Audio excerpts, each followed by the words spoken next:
Enregistrer ici. Et c'est parti. Voilà, voilà. Bonjour à toutes. Bienvenue dans ce live de présentation pour cette journée euh, internationale des droits des femmes.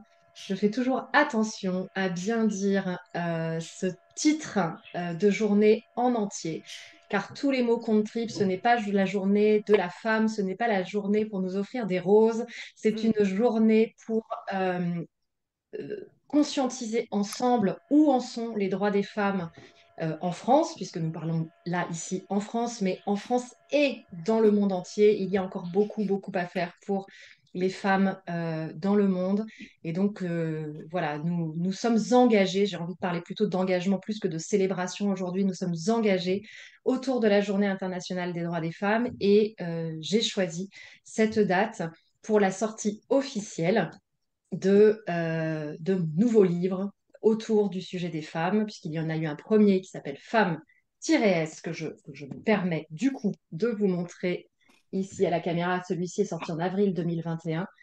Et donc aujourd'hui, je vais vous présenter l'école des femmes dirigeantes de leur vie. Voilà, sortie officielle de ce deuxième opus qui vient consolider le message que j'ai envie de vous transmettre, ce message d'encouragement à être la femme que vous voulez être, à agir pour vous-même, pour votre entourage, vos familles et pour la société plus largement. Merci à toutes d'être là. Merci Cécile, je vois Élodie, Sophie, Karine, Alex. Génial. Génial, je suis vraiment ravie. Je vous invite à prendre des notes, à interagir dans le chat au fur et à mesure de la présentation et on prendra un temps avant de terminer on va terminer vers 14 heures et donc on prendra un temps d'échange aussi à la fin. Je ne suis pas toute seule. Je suis entourée de trois merveilleuses femmes, j'ose dire femmes-S, femmes uniques aux multiples facettes, qui sont avec moi et qui ont été les pivots, les piliers centraux de l'écriture de ce livre. Donc j'ai l'honneur, le plaisir, l'amitié, la chance d'être aujourd'hui avec Virginie Marielle du studio Virginie Marielle. Merci Virginie d'être là. Bonjour à toutes. Je suis Nous aussi ravie, hein. sommes... Pardon, excuse-moi, je suis emballée dans mon propos. Pardon, vas-y.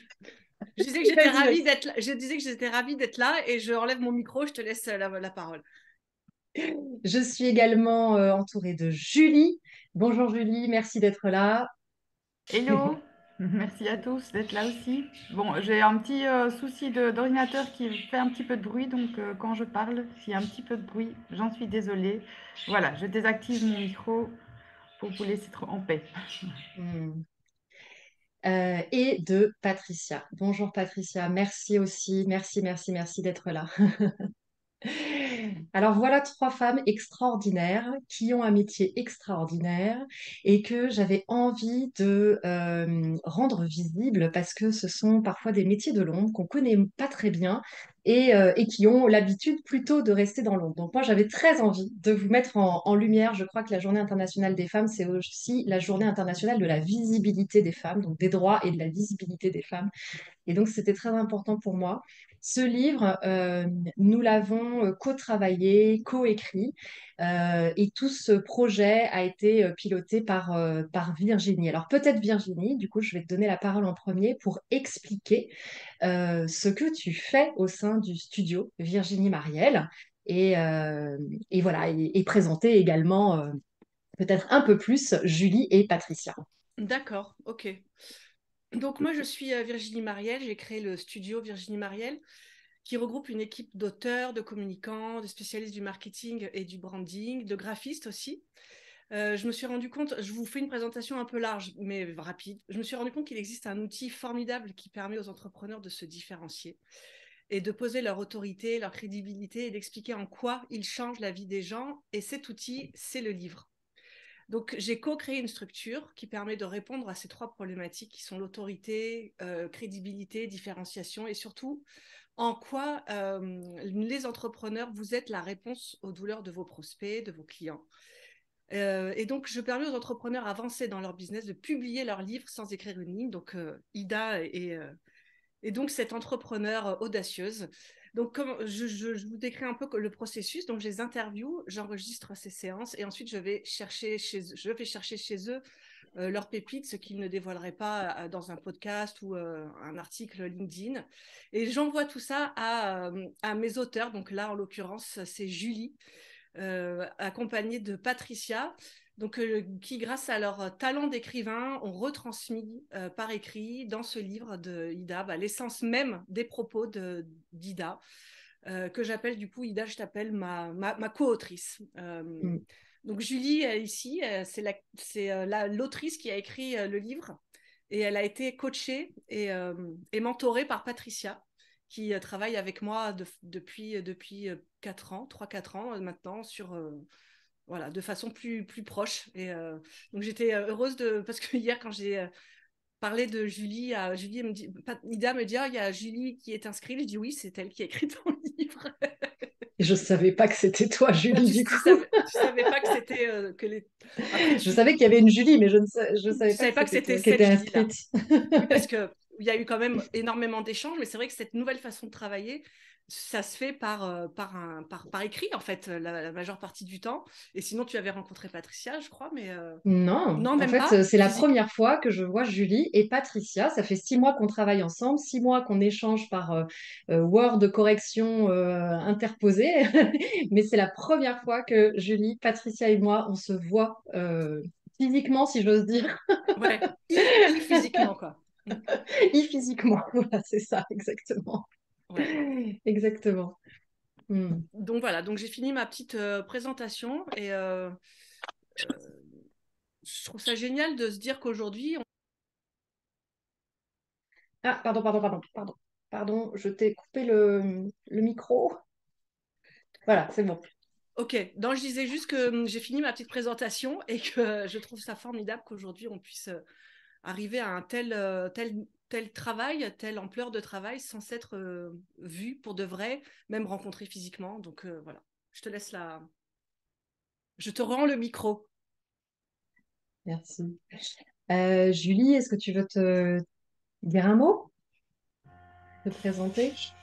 Oui, bah voilà, moi je suis Julie, j'ai quitté mon boulot en fait il y a 2 ans, mon boulot de salarié. Et alors en fait ce qui est très amusant c'est que moi je travaillais pour, donc je suis belge, et je travaillais pour Infrabel qui est l'équivalent de SNCF Réseau en France. Et donc, et donc voilà, donc j'étais une de ces femmes qui courent sous le bras avec les dossiers sous le bras. Enfin voilà, je me suis reconnue dans beaucoup, beaucoup de domaines en fait dans le livre, parce qu'il n'y a pas facilité la tâche, évidemment. Donc voilà, j'ai quitté ce job il y a 2 ans pour me lancer dans l'écriture de bouquins, coachée par Virginie au tout départ. Elle m'a appris beaucoup et puis voilà, c'était ma deuxième expérience moi d'écriture de livre complet. Euh, et c'était génial. Et je suis ravie de l'avoir fait. Et je suis ravie aussi d'avoir contribué à ton bonheur à toi, en fait, Ida. Je trouve ça génial. Enfin, la première fois que tu l'as lu et que tu as kiffé, ben, j'ai trouvé ça génial. Et, euh, et voilà, c'est une grande satisfaction pour moi de l'avoir fait. Merci beaucoup. Patricia, est-ce que tu peux prendre la suite?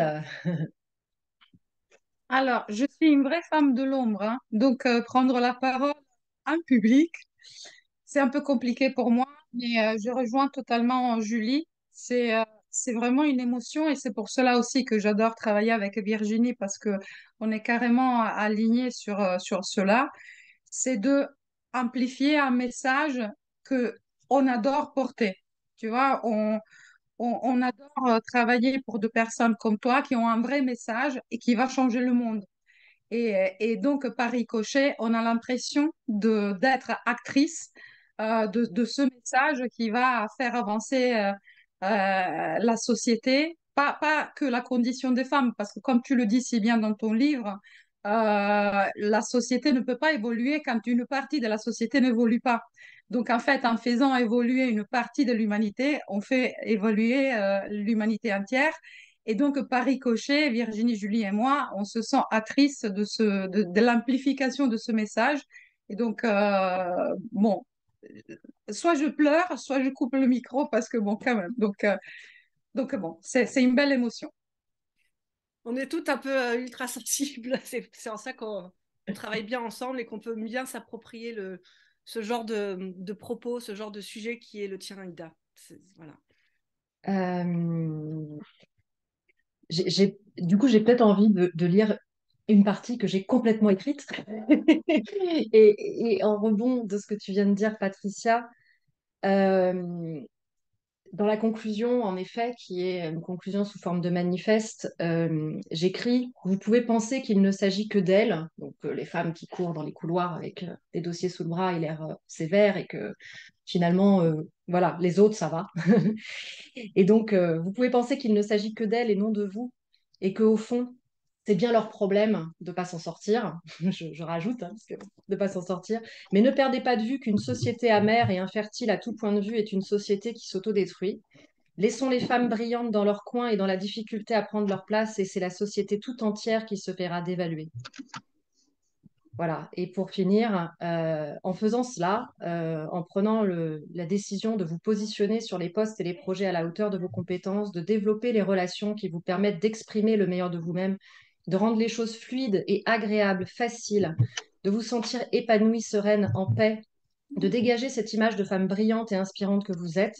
En cela, cela nous amène à un point le plus important, car en faisant cela, c'est à toutes les femmes que vous permettez de grandir et de réaliser leurs projets de vie. C'est grâce à ces modèles que petit à petit, collectivement, nous accédons à plus de liberté, d'égalité et de fraternité entre les hommes et les femmes, plus de partage, de soutien, d'authenticité, plus de vérité et de beauté, plus d'excellence.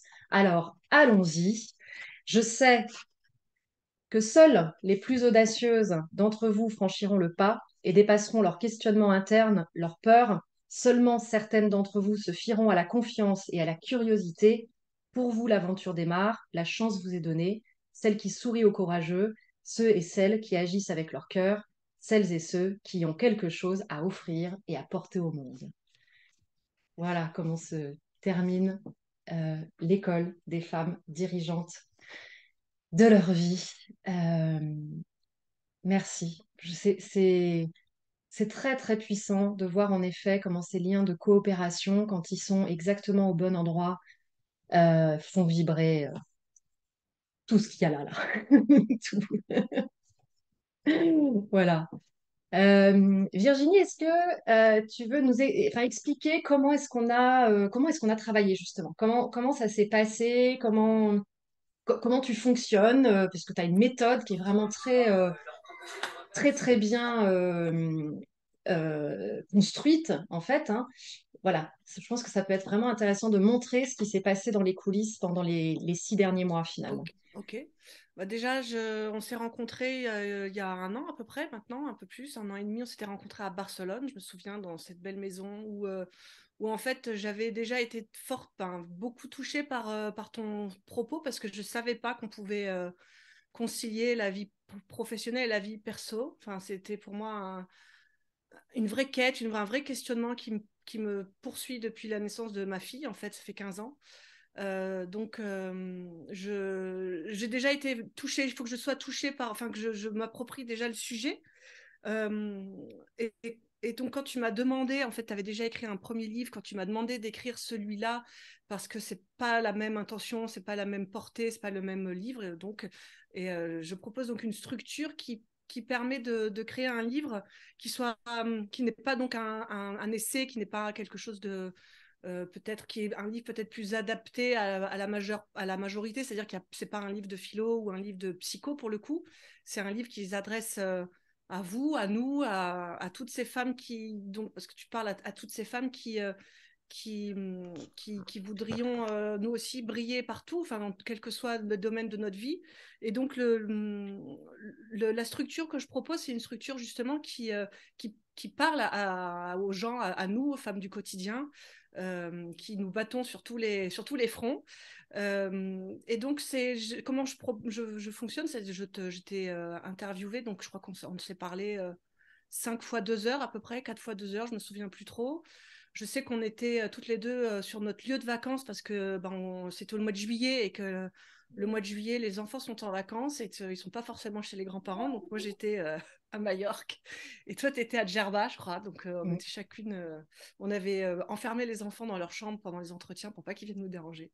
J'exagère un peu, mais voilà, donc ça s'est fait comme ça, 5 fois 2 heures. Et tout le mois d'août, c'est Julie qui avait pris ses vacances en juillet aussi, mais qui a bossé tout le mois d'août pour faire cette première version que tu as reçue en septembre, je crois, fin septembre. Et voilà, donc cette première version, c'est quasiment la version après définitive, dans le sens où là, pas forcément, parce que tu as réécrit beaucoup de passages qui ont été, tu l'as vraiment mal axé cette matière, tu te l'es faite perso et tu as remanipulé tout ça, ce qui fait qu'on est arrivé à 4 versions et finalement 6 mois plus tard, le livre est là, quoi. Donc ça a été hyper efficace, hyper rapide. Moi, comment je travaille dans les entretiens, c'est que je vais chercher en toi. Je vais tout chercher en toi. En fait, je deviens toi pendant ces entretiens. Je t'écoute, je me mets à ta place. J'essaye de me mettre derrière tes lunettes, si tu n'en as pas, derrière tes yeux. J'en ai. De ressentir vraiment le message que tu veux faire passer. Et ensuite, c'est le talent comme de Julie et de Patricia d'arriver à l'insuffler dans l'écriture. Et si l'une a des questions, on discute toutes les trois. On avait créé un groupe et puis on s'interpellait. Qu'est-ce que tu penses de ça? Et moi, comme c'est moi qui t'ai parlé en direct, souvent, c'est plus facile pour moi de leur dire là, c'est telle intention. Et là, parce que parfois, à un mot près, la phrase, elle a plus du tout le même sens. Donc, c'est pas du tout de la retranscription toute bête. Il y a vraiment, on y met aussi de nous-mêmes. Et c'est pour ça que Julie, quand elle disait qu'elle s'est reconnue, quand ça nous touche, ce sujet nous touche particulièrement en tant que femme, en tant que maman, etc. Du coup, on peut aussi y mettre de nous-mêmes. Donc, on rajoute quelque chose aussi à cette écriture. Bon, après, c'est toi, de toute façon, qui décide au final qui va positionner le curseur, en fait. Mais voilà, ça s'est fait comme ça. Et puis, 4 versions, à chaque fois, une phase de correction. Il y a plusieurs niveaux de correction. Il y a des corrections de fond, mais il y a aussi la correction de la forme. Avec d'autres personnes qui travaillent sur le sujet, qui sont des correctrices, des bêta-lecteurs. Et puis après, on a travaillé la couverture avec David qui s'occupe qui est plus sur le branding. Tu as fait des photos de ton côté aussi, qui sont super belles. Voilà, donc il y a le message que l'on fait passer à travers la couverture, à travers le titre. Tout ça, c'est un travail à part entière aussi. Et puis derrière, il y a la mise en page, la maquette. La mise en page, c'est-à-dire le graphisme, quel type de graphisme tu veux. Donc, on te fait des propositions avec ma graphiste que tu valides. Tu as été très bien parce que tu as validé très vite. On a gagné énormément de temps. Et puis après, la maquette s'est faite rapidement. Et après, il y a de nouveau des phases de correction sur la maquette. Enfin, c'est un vrai boulot. En fait, il n'y a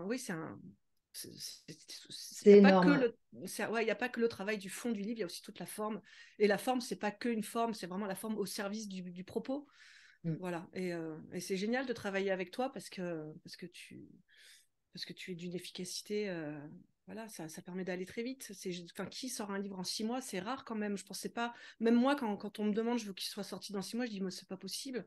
Et puis en fait, avec Patricia, on a eu des challenges précédemment sur d'autres auteurs et on s'est rendu compte qu'on pouvait y arriver aussi. On peut y arriver, on peut écrire un livre, même si on n'est pas sur la place de Paris, hyper connu. On peut délivrer son message. Moi, c'était important de sortir les livres que j'ai écrits vite parce que j'ai besoin de vous parler, à vous, les femmes-s. Hein. Je ne peux pas attendre 5 ans qu'un éditeur de la place parisienne se dise ce que dit Ida, c'est intéressant. J'ai besoin de vous parler maintenant. Et donc, il y a un moment donné où j'ai pris les choses en main et je les ai prises en main dès 2020.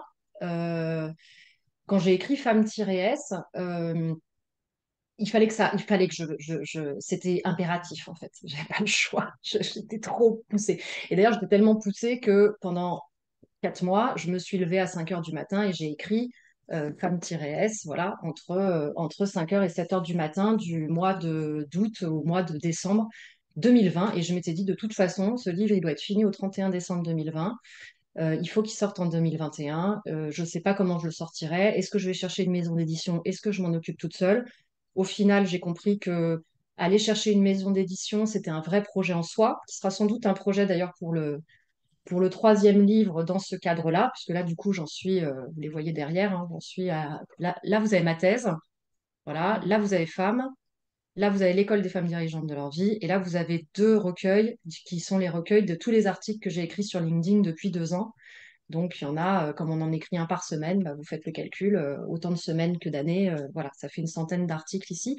Et donc, tout ça, moi, j'avais besoin que ce soit accessible, visible, et aller vers une maison d'édition, c'est un vrai projet en soi, puisqu'il faut d'abord passer par cette négociation avec la maison d'édition, que la maison d'édition dise OK pour aller vers votre sujet, et puis ensuite vous accompagne, etc. Et au fond, le fait d'avoir pris cette démarche à bras-le-corps par moi-même, ça m'a permis aussi de découvrir tout cet univers de l'édition, de l'écriture et de tous les métiers en fait aussi qui gravitent autour, et de voir aussi des manières de coopérer et de travailler qu'on ne connaît pas. Et je crois que un des grands écueils qu'on a dans notre existence, c'est qu'il y a plein de choses qu'on ne sait pas que ça existe et qu'on peut travailler de cette manière-là. Et c'est vrai dans tous les domaines. Là, on parle du domaine de l'édition, mais je pense que c'est vrai dans plein, plein d'autres domaines.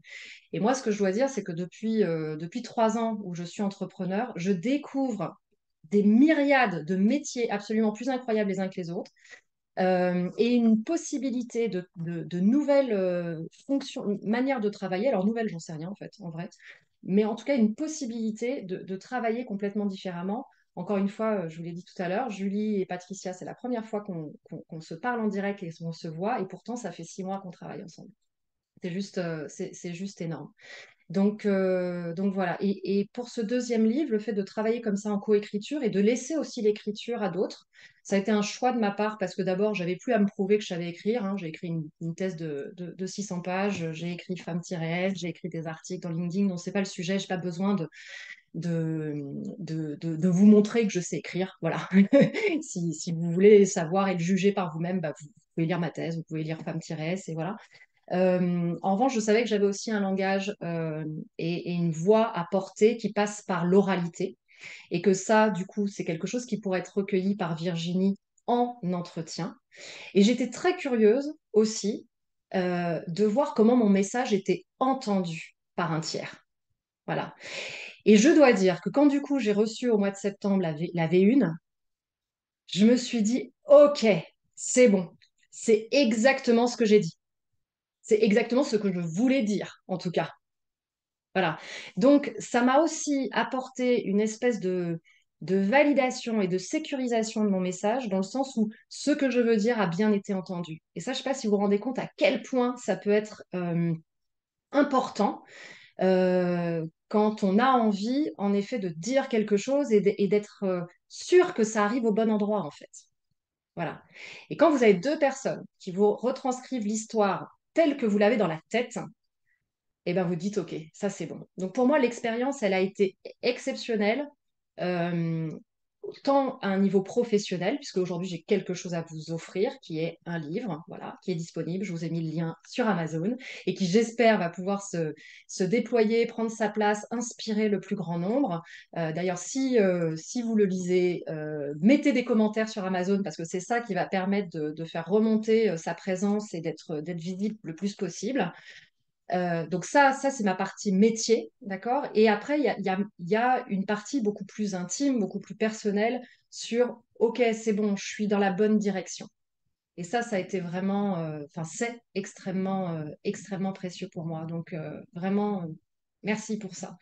Parce que être entendu, je crois que c'est ce dont l'être humain a le plus besoin, finalement. Voilà, et ça a été le cas. Donc, merci beaucoup.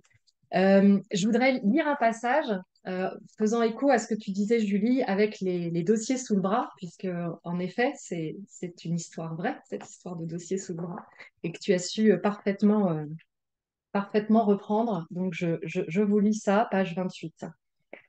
Vous la voyez, cette femme, dossier sous le bras, elle est DRH, elle est en route vers une réunion importante, entre guillemets, avec la CGT. Elle a des problèmes, elle est débordée et elle ne peut pas rire. Elle ne peut pas s'octroyer 5 minutes pour rigoler un peu parce elle a des responsabilités. Cette femme, je la connais très bien parce que j'ai été cette femme. J'ai été cette nana qui court dans les couloirs avec des dossiers très importants sous le bras. Puis un jour, grâce à un ami, j'ai pris conscience de la caricature que j'étais devenue. Il était, comme moi, stagiaire à Air France et il prenait régulièrement cette posture juste pour s'amuser. Il se baladait dans les couloirs, dossier sous le bras et l'air très sérieux pendant quelques minutes. Il faisait le tour de l'étage, puis il revenait. Et on riait. On riait de cette comédie humaine, de ce besoin de nous sentir si importants et si concernés. Quelques années plus tard, quand j'ai commencé moi aussi à courir dans les couloirs, le front plissé, j'ai repensé à lui. J'ai continué à le faire pendant des années, mais je savais que ma posture était caricaturale et je ne pouvais malheureusement plus en rire autant. J'étais comme enfermée, prise au piège des rôles à jouer, des représentations sociales à tenir. Mais cet ami m'avait aidé à mettre de la conscience sur le rôle que je jouais dans ma grande pièce de théâtre. Il m'avait ainsi préservé d'y croire complètement. J'étais prévenue du risque que je courais, celui de m'identifier totalement à ce personnage sérieux et interdit d'affect ou de légèreté.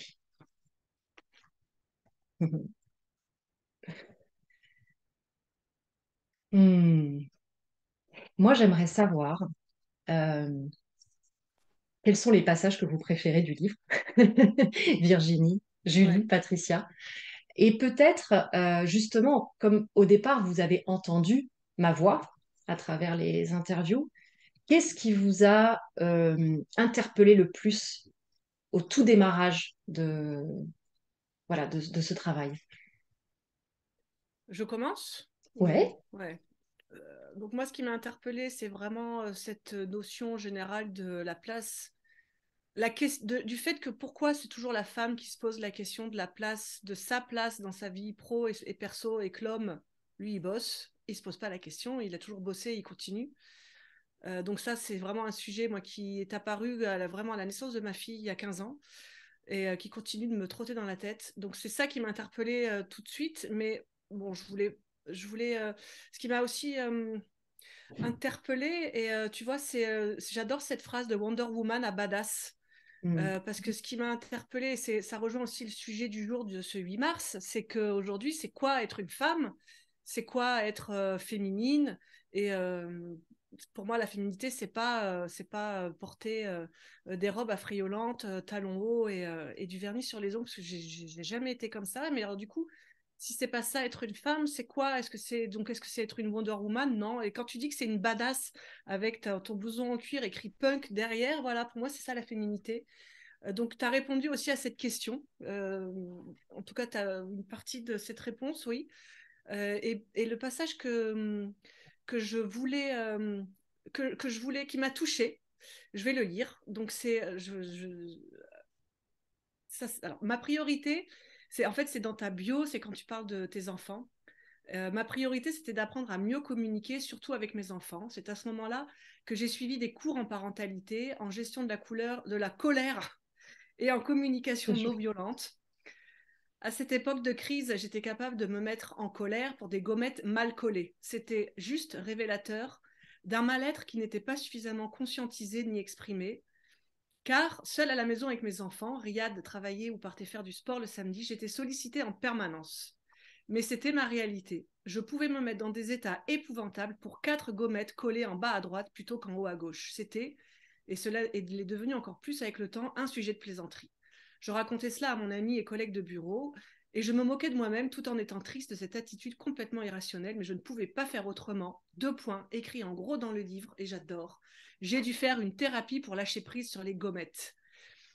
Alors, ça m'a interpellée parce que moi aussi, j'ai pu m'énerver beaucoup sur les gommettes mal collées. Donc, je me suis un peu identifiée dans ce passage-là à titre perso parce que ça m'énervait. Je disais, mais c'est pas possible, c'est pas coller une gommette. Et là où ça m'a percuté, c'est que moi, j'ai pas du tout je me suis pas du tout formée en éducation non violente ou suivi des cours de parentalité. En fait, je savais pas que ça existait. Je pensais que pourtant ma mère m'avait prévenu, c'est la seule école qui n'existe pas, c'est celle des parents. Mais je me disais que c'est bon, j'avais déjà un psy, je m'étais déjà posé plein de questions, je gérais quoi. Et en fait, en lisant ton livre, je me suis rendu compte que je gérais pas et que j'aurais mieux fait de, tu vois, à titre, voilà, ce qui est bien aussi, que j'aime dans ce que je fais, c'est que ça me permet, moi, d'avancer à titre perso, Mm. à titre pro aussi. Mais voilà, ça m'a fait poser cette question de merde, j'ai peut-être raté un truc à ce moment-là, quoi. Voilà. Donc, c'était le passage que je voulais partager. Donc, Mm. Julie et Patricia, si vous voulez dire quelque chose, je sais pas.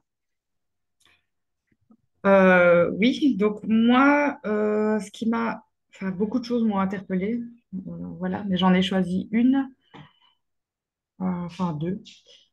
Donc la première, c'est la question du choix, en fait. Je pense qu'il y a aussi peut-être confusion sur le choix. Ce qui m'a vraiment marqué, c'est ce plan d'action que tu fais avec les femmes que tu accompagnes. Et tu dis, j'y reviens 2 fois, 3 fois, 5 fois, 10 fois s'il faut, jusqu'à ce que en fait, les femmes soient vraiment alignées avec tous les choix qu'elles ont faits dans ce plan d'action. Et je pense que c'est important de dire aussi qu'effectivement, choisir, donc que, que voilà, je ne renonce pas à quelque chose, mais je fais le choix de faire comme ceci pour le moment, et je dois être alignée avec ce choix en fait. C'est vraiment une question d'aligner. Je choisis cela, je choisis cette façon de faire, je choisis de choisir ceci, cela, cela, et peut-être cela pour le moment, je choisis de le mettre à plus tard, mais je suis alignée avec ce choix. Ouais. Donc, c'est pas un renoncement, c'est je suis vraiment alignée avec chaque choix que je fais. Et ça, je trouve ça super important parce que on fait beaucoup de renoncements et on est frustré. Alors, on est frustré. Mais si on accepte pleinement tous les choix qu'on fait et peut-être les non-choix qu'on fait, justement, mais qu'on est aligné avec ce non-choix, alors on n'est pas frustré, il n'y a pas de tension interne et tout est fluide.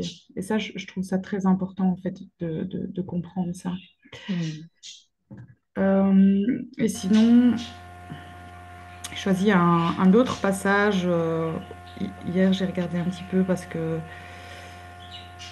j'ai choisi une petite phrase et un passage. Et je les ai choisis parce que je me sens vraiment concernée actuellement par ça.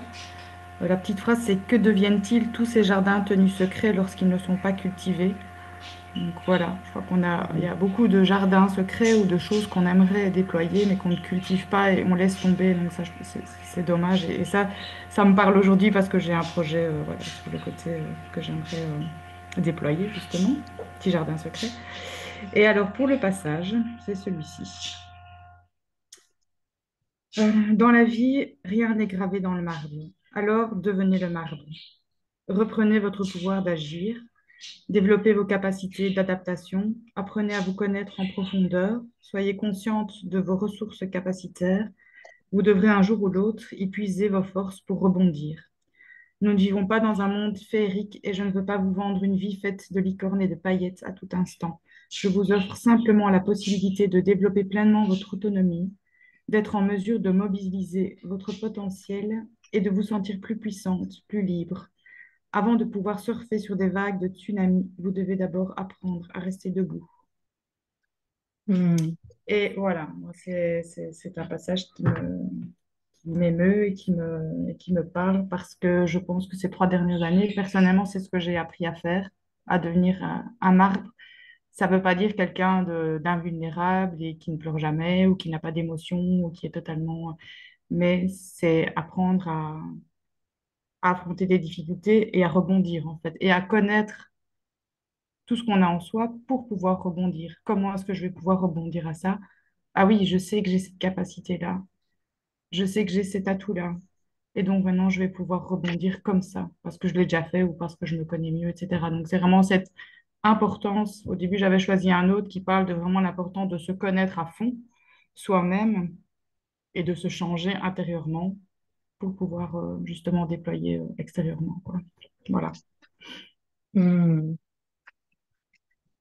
C'est magnifique que tu aies choisi ce passage, parce que quand j'ai lu ce passage, alors qui, qui démarre en plus, je crois, par un peu mon histoire depuis quand je suis petite et qu'il y a la guerre du Golfe. Je crois que c'est là que tu racontes ça, hein, que je me rends compte à 8 ans qu'il y a des successions de crises et que ça, Oui, voilà, ça fait suite aux crises hein, effectivement multiples dans le c'est monde et ça, que le monde ne sera jamais, c'est le ça, monde sera toujours rempli de défis en fait. Donc c'est c'est ça. voilà.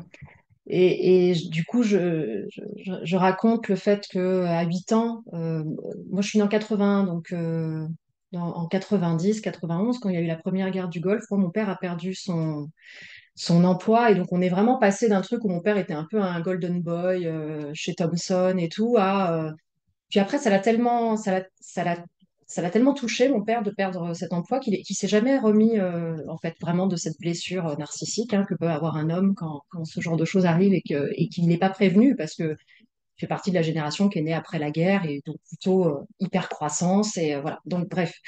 Et après ça, moi, ma vie, c'est vraiment une succession de crises extérieures, quoi. Économiques, les subprimes après, enfin bref, de crise, de crise, de crise, de crise. Et du coup, en effet, l'idée, c'était de dire, mais arrêtons de vouloir que les choses soient lisses à l'extérieur et pour faire ce qu'on a envie et besoin de faire, puisque c'est une illusion finalement. Et si on regarde même l'histoire, hein, on est presque en bien meilleure posture aujourd'hui qu'il y a un siècle, hein, soyons très clairs. Hein. On est en 2023, donc pensez à nos grands-parents et arrière-grands-parents en 1923. Hein, ils étaient entre deux guerres. Et voilà, donc on est pris parfois comme ça dans ces problématiques extérieures en les endossant finalement de manière très très lourde, alors qu'on est en meilleure posture que nos grands-parents. Et donc l'idée, c'est ça, c'est d'arrêter de vouloir que tout soit facile, hein, et de vraiment développer nos compétences et notre capacité à prendre les choses en main. Et le marbre, c'est pas de devenir un bloc de marbre en entier, là, c'est d'être solidement ancré dans quelque chose qui est, bah voilà, qui est solide et qui nous sert de roc. Et du coup, je dis le roc, hein, adoptons cette posture roc responsable, ouverte, coopérante. Et je mets le cas entre parenthèses pour dire que oui, c'est à la fois quelque chose de très solide, de très dense, et en même temps, bah, on va y mettre de la légèreté, on va y mettre de la joie, du risque aussi, hein, si je me mets à faire des acrobaties en rock'n'roll, voilà, je prends aussi des risques, je peux aussi me mettre en colère parce que voilà, il y a du rock qui est un peu plus, on y va quoi, on va dire ce qui va pas et tout, il y a du rock plus doux. Et donc c'est de jouer, voilà, entre solidité et agilité. Et je trouve que c'est ça que tu as aussi très très très bien retranscrit dans ce passage. Quand je l'ai lu, j'ai pleuré. Et j'ai écrit tout de suite à Virginie, c'est bon, ça c'est la quatrième de couve. Ça, c'est un des éléments qu'on met sur la quatrième de couve. Voilà, Oui. donc merci vraiment pour ce cadeau. Et là-dedans, si je peux juste ajouter, tu as justement parlé de la question de la responsabilité. Et ça, je trouve ça vraiment super important aussi dans le livre, cette question de la responsabilité, parce que je pense qu'effectivement, en tant que femme et en tant qu'individu, en règle générale, personne ne viendra nous sauver. Enfin, il y a des gens qui viendront nous tendre la main, très certainement, si on demande de l'aide, mais la seule personne qui peut se sauver, c'est soi-même. Et là, je pense que la question de la responsabilité, c'est ça en fait. Et ça, c'est super important aussi, je trouve, de le comprendre. Voilà. Ouais, magnifique. Merci. Merci beaucoup, Julie. Hmm. Patricia, est-ce que tu sens que tu peux intervenir? Allez, je vais être forte. Je rebondis sur ce que Julie vient de dire, à la fois sur le morceau choisi, j'aurais choisi exactement le même, ça m'a donné des frissons quand je l'ai lu, et aussi sur la notion de responsabilité. Et d'ailleurs, je te félicite, Ida, parce que tu as cette capacité d'imager tes propos. C'est fondamental. Je veux dire, ça fait partie aussi de notre travail d'auteur, d'écrivaine. C'est toujours aller chercher l'image qui rend bien le propos. Et la nana qui court dans les couloirs avec les dossiers, le front plié, c'est mortel. C'est un chef-d'œuvre. Donc, tu as cette capacité. Et je rebondis justement sur la question de la responsabilité parce que euh,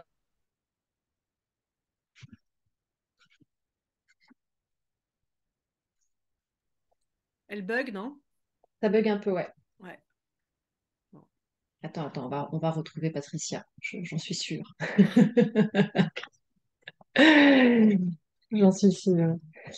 Zut, elle avait des trucs super. Patricia, on t'entend plus. Bon. On l'a perdue. Euh, Peut-être je prends le relais pour un passage Ouais. aussi qui me semble important en termes de message et que vous avez vraiment su entendre aussi, sur le fait que je défends pas un modèle dans lequel les femmes devraient faire ceci ou cela pour elles, etc. Et je trouve que ça, vous l'avez vraiment entendu. Euh, je défends simplement l'idée que les femmes puissent mettre le curseur exactement où elles veulent dans tout leur domaine de vie, comme le font les hommes. C'est ce que tu disais, Virginie. Et je le disais ce matin aussi avec Anne-Valérie, on parlait de ça. En effet, les hommes se sont jamais posé la question de choisir entre leurs différents domaines de vie. Et je donnais l'exemple de mon boss à la SNCF, qui était polytechnicien, directeur général d'une des directions qui faisait 40 000 bonhommes, qui avait 7 enfants, qui était diacre à Notre-Dame. Et qui avait d'autres engagements associatifs, etc. Il s'est jamais demandé est-ce que je peux faire tout ça. Voilà, il l'a fait. Hein, voilà. Et, euh, et en fait, à vrai dire, on s'en fout un peu de ce qu'on fait. C'est pas le sujet. Le sujet, c'est comment je me sens avec ma vie telle qu'elle est aujourd'hui et à quoi j'aspire. Qu'est-ce que je veux en fait pour moi. Et je trouve que ça, vous l'avez vraiment très très bien retranscrit quand vous avez développé l'idée de il n'y a pas de piste d'atterrissage en fait. Voilà, il n'y a pas de piste d'atterrissage. Et je vais juste vous lire ce passage-là. Attendez, j'enlève juste le son. Euh, il n'y a pas de piste d'atterrissage dans ce que je vous propose. Il y a un tout nouveau chemin qui se crée et qui s'étend devant vous. Vous pouvez décider de marcher sur ce chemin la tête haute, les yeux levés vers les étoiles. C'est ça, grandir. C'est ça, se développer constamment, c'est se créer son propre bonheur au jour le jour.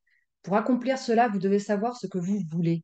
Dès lors, le temps devient expansif et vous commencez à choisir librement ce que vous voulez accomplir et vous éliminez de façon consciente tout ce qui vous en détourne et absorbe votre temps inutilement.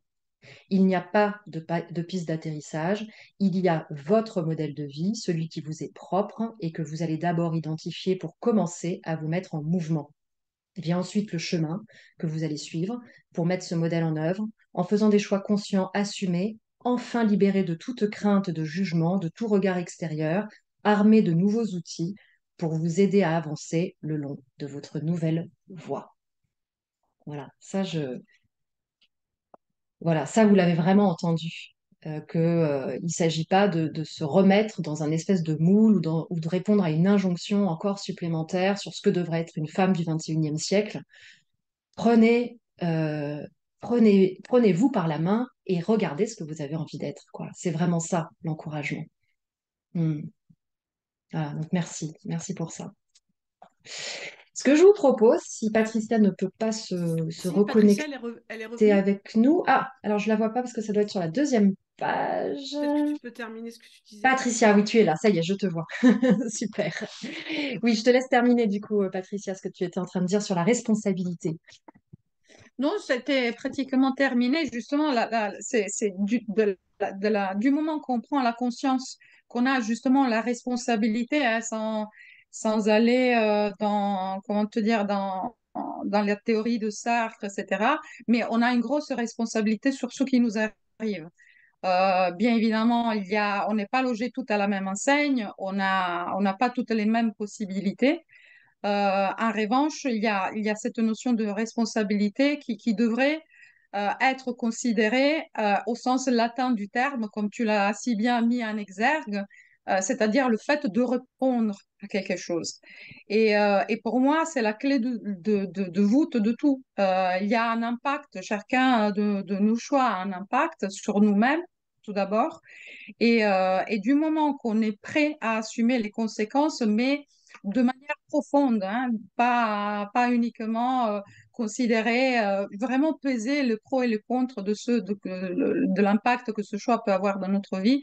Pour moi, là, c'est la clé de voûte de la construction d'une femme comme d'un homme d'ailleurs. Donc, je te félicite Hmm. d'avoir bien étayé la notion de responsabilité sans que pour cela soit réverbératif, hein. C'est super agréable à lire. Hmm. Ouais, merci beaucoup pour ça. Et c'est vrai que c'est un point central. Et pour le coup, dans Femme-S, je vous remonte, parce qu'on ne va pas oublier le petit frère, hein, quand même, c'est important. Je développe beaucoup, hein, tout le deuxième chapitre enfin, oui, tout le deuxième point de Femme-S est sur le sujet de la liberté. Et le premier, je l'ai intitulé Ce qui m'a limité m'a libéré. Et je le redisais encore en brunch avec les participants de l'école des femmes inspirantes dimanche. On n'a pas besoin d'être libre s'il n'y a pas d'entrave. On a précisément besoin d'être libre parce qu'il y a des entraves à dépasser, en fait. D'accord? Et donc, considérer en fait que les empêchements nous empêchent nous empêchent, voilà, et ben c'est précisément s'empêcher d'être libre. Voilà. Et là, l'idée, c'était en effet de reprendre Jean-Paul Sartre. Donc, pour le coup, je le cite dans ce passage-là. Et du coup, j'ai envie de vous le lire là. En fait, nous sommes une liberté qui choisit. Mais nous ne choisissons pas d'être libres. Nous sommes condamnés à la liberté. Voilà, ce qui est un oxymore, c'est ça, hein. Nous sommes condamnés à être libres. L'homme est condamné à être libre, condamné parce qu'il ne s'est pas créé lui-même, et par ailleurs cependant libre parce qu'une fois jeté dans le monde, il est responsable de tout ce qu'il fait. Alors j'avais écrit après, pour cette philosophie, être humain, c'est être condamné à être libre, n'est-ce pas un paradoxe, pas oxymore, pardon, un paradoxe absolu qui mérite notre attention. Quelle liberté nous reste-t-il si nous sommes condamnés à l'être? Et là, je recite Sartre, du coup, pour pouvoir contrer cette question. La liberté, c'est ce que nous arrivons à faire avec ce qu'on nous a fait. C'est donc précisément cela, se défaire de ses propres chaînes, des chaînes de notre vie passée, des chaînes de notre naissance, là où nous n'avons rien choisi, maintenant décider de choisir, de questionner les acquis et les héritages, de garder les cadeaux et de larguer les fardeaux. Voilà. Ah, merci beaucoup Virginie. Est-ce que tu veux ajouter quelque chose? Non, non, je crois Super. pas. Moi, je suis restée sur mes gommettes.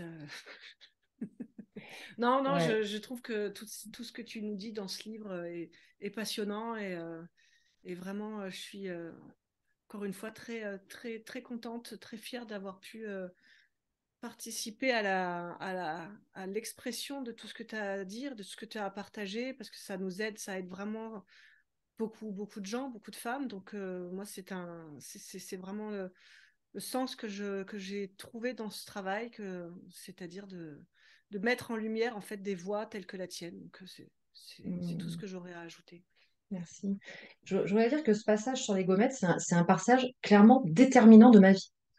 Mais vraiment. Je vous explique pourquoi. Parce qu'en fait, le jour où je suis partie en vrille avec ma fille de 3 ans, donc c'était il y a 10 ans, je suis partie en vrille parce que j'avais acheté le plus beau des cahiers de gommettes du monde entier pour Noël. Et que, en fait, le principe, c'est qu'il fallait mettre les gommettes pour refaire l'image en entier. Donc, le tableau, c'était le Père Noël, le sapin, les petits lutins et tout ça et tout ça. Et que quand je me suis vue partir en vrille parce que ma fille avait mis le chapeau du Père Noël sur le sommet du sapin, je me suis dit, OK, pour que je me mette dans un état pareil, il y a vraiment un souci, en fait. Ça va pas. Et si j'avais pas été consciente à ce moment précis que ça va pas, qu'on n'a pas à se mettre dans un état pareil pour une histoire de gommettes, et je vous raconte les gommettes, mais on peut avoir chacune un endroit en fait où on est parti très très loin, et ben j'aurais pas entamé tout ce travail personnel qui me mène aujourd'hui au fait de pouvoir vous parler, au fait de voilà d'écrire des livres, de déployer une école à destination des femmes, etc. Si j'avais pas accepté de pas mettre ça sous le tapis comme si de rien n'était, que en fait, bah oui quand même, les gommettes c'est fait pour être en place. Si j'étais restée dans ce mécanisme-là, et regardez bien à quel endroit vous êtes dans un mécanisme où vous dites, bah ouais, quand même, il faut bien que. Ça, si vous vous hantez de dire ces mots-là, et n'importe quoi derrière, vous pouvez le prendre comme un signal, en fait.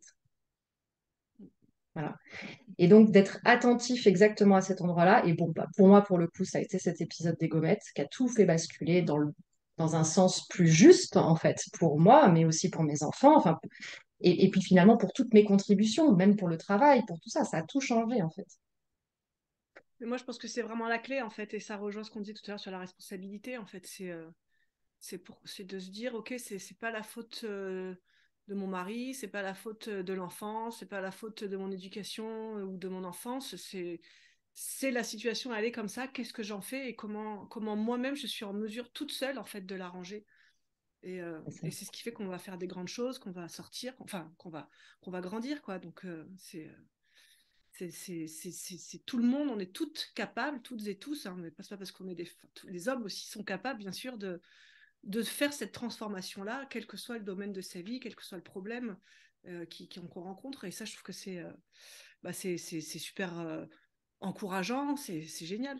C'est une porte ouverte vers un champ des possibles absolu, quoi. On n'est pas du tout déterminé par les problèmes qu'on a pu rencontrer dans notre enfance, par les parents qu'on a eus, par le manque d'argent qu'on aurait pu rencontrer, ou trop d'argent, ou je ne sais quoi, qui font qu'on a des excuses. En fait, on n'a pas d'excuses.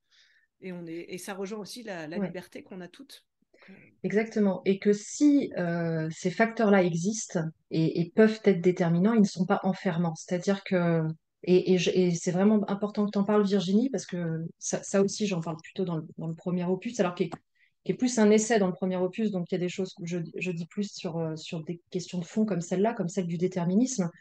Ceux qui nous ont écrit sur le déterminisme, et ça, moi, j'en veux beaucoup à l'université, de ne pas mettre en lumière la deuxième partie de leurs propos, notamment pour Freud et pour Bourdieu. D'accord? Freud, à un niveau individuel, nous dit, nous sommes déterminés par notre inconscient, certes, mais il dit aussi, et ça, c'est la deuxième partie, et c'est là où j'en veux aux universitaires de ne pas le dire suffisamment, il nous dit aussi, si on travaille justement sur nous-mêmes et sur notre inconscient et qu'on fait réémerger à la conscience tout ce qui nous a déterminés, alors on devient libre. D'accord? Donc, Freud ne nous a pas dit, vous êtes dans la merde parce que vous avez un inconscient. Il a dit, vous avez un inconscient qui peut vous déterminer. Attention, travaillez sur vous pour débusquer justement ces empêchements inconscients. Alors, vous deviendrez libre. Alors, vous pourrez dépasser et devenir qui vous êtes. Bourdieu, même chose. Alors ça, j'ai halluciné quand j'ai fait mes recherches pour Femmes-S. Moi, en sociaux, j'avais gardé en tête que Bourdieu avait dit de façon reproduction sociale, tu nais à un endroit, tu es globalement, statistiquement foutu, tu resteras à cet endroit-là, seuls certains s'en sortiront. Mais il a dit ça comme un constat, mais les statistiques, ce sont des constats et des photographies à un moment T. Chaque personne qui sort de la statistique crée globalement, ensuite, collectivement, une nouvelle statistique. Et donc Bourdieu dit exactement la même chose, dit connaissez, soyez conscient et en connaissance des mécanismes sociaux pour pouvoir vous en libérer et que socialement, les choses changent pour le collectif. Voilà, donc je pense que c'est hyper important ce que tu dis là, Virginie, et ça nous invite Exactement. encore Et, plus à travailler. Julie, oui. et Pardon. moi, si je peux me permettre, justement, parce que je voulais aussi rebondir sur cette question de la conscience, en fait, de mettre de la conscience sur l'inconscient.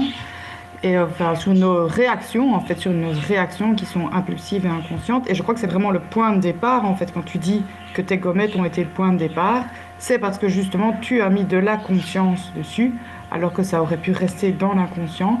Et je crois qu'en fait, c'est vraiment tout part de là. C'est à partir du moment où on met de la conscience sur les choses. Et c'est la même chose avec les femmes qui courent dans les couloirs avec le dossier sous le bras. C'est quand tu as mis de la conscience sur le fait, avec ton ami justement, qui t'a permis de mettre de la conscience dessus. Et je crois que tout part de là, en fait, de mettre de la conscience sur nos comportements et surtout sur nos comportements réactionnels. Et à partir de là, c'est la porte ouverte à du changement. Exactement. Merci beaucoup Virginie, merci beaucoup Julie, merci beaucoup Patricia. Virginie, où est-ce qu'on peut te retrouver? alors, sur mon site, ça s'appelle virginiemariel.com. virginiemariel.com, voilà, Ouais. je vous le mets ici. Il y a un Voilà, onglet où vous pouvez du coup trouver mon Instagram, mon LinkedIn, et sinon, vous pouvez aussi, il y a des onglets prendre rendez-vous si vous voulez qu'on discute, si vous avez des yes. questions. Mais sinon, je suis très active sur Instagram, donc en message sur Insta, je les vois, quoi. Insta. Ok, Ouais. super. Virginie Marielle, Insta, LinkedIn, en effet, Facebook. Voilà, n'hésitez pas à vous mettre en lien et à suivre tes publications qui sont toujours pétillantes, intelligentes, disruptives, décalées voilà, pour faire bouger. J'adore. Je vous remets le lien vers l'école des femmes dirigeantes de leur vie ici. Voilà, comme ça, vous pouvez directement cliquer dessus et faire partie des premières lectrices. J'ai tellement hâte aussi d'avoir vos retours, voilà, de lectrices avisées, de voir comment ça a pu résonner pour vous. Je vous propose, juste pour les quelques dernières minutes, quelques ouvertures de micro pour celles qui auraient envie de nous dire un petit mot. Voilà, allez-y.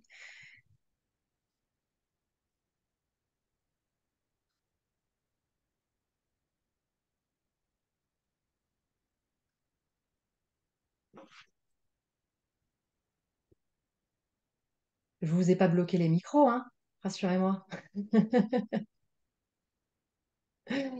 Un point qui a pu résonner pour vous là, une phrase, un passage, une interrogation, une critique, ce que vous voulez, un message.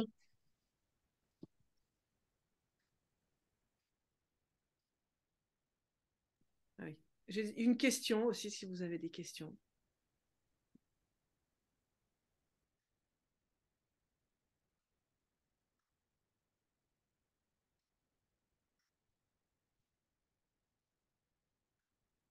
Préférez et peut-être écrire dans le chat.